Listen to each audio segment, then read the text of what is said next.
as a young adult and then growing on up through the years, I found that I had to get out of the church since I was a pastor, and I had to find a place where I could walk and enjoy nature and talk to the Lord. So every place I've ever lived, I had a trail that was special to me, or a stump out by a river or out by a lake.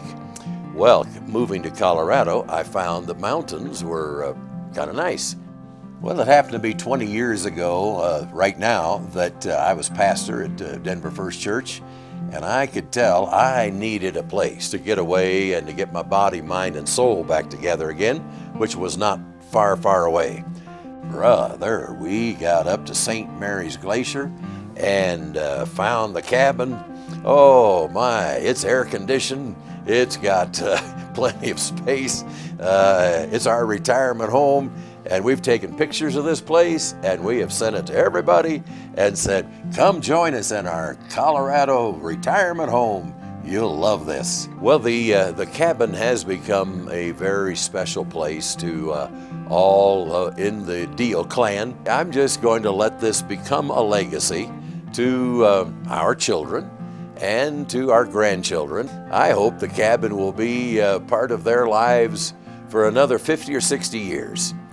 I guess that's what legacy means, where something that means a lot to me is passed on to our children and our grandchildren. Since we're talking a bit about legacy, you know, in my life, I have now come to believe that the two main things in life would be family and church. Thinking, of course, that our relationship with the Lord is involved in all of these. But if you take my family away from me and my church away from me, I don't have much left to live for. And that has been my life. So I want to pass what I have experienced in family and in church on down to our children, grandchildren, great-grandchildren, and all. And it seems that God has chosen the church, even though we've got imperfections and problems, but He's chosen the church as His bride in order to carry the truth of eternal life and 1,000 more good things to the generations across the years. And I want to be a part of that. And I believe in not only the church around the world, I believe in the church on the corner where I go and receive my spiritual food.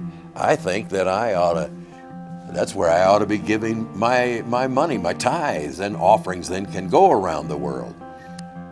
I don't think there would be a person who would disagree and say, no, when I die, I don't care where my money goes, just whatever. No.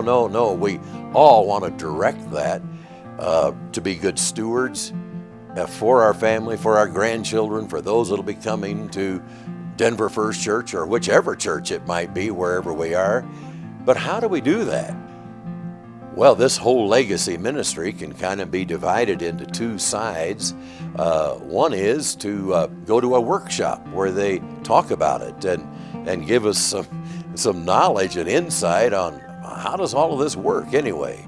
And then another thing would be to have a trained person who is a committed Christian and a churchman to help us to know how we could make a will or a trust or whatever that would live beyond us, and the things that are close to our hearts will be cared for 50 years after we die. And that's what Legacy Ministries is all about. They don't pressure us, they just help us that our ministry lives beyond us.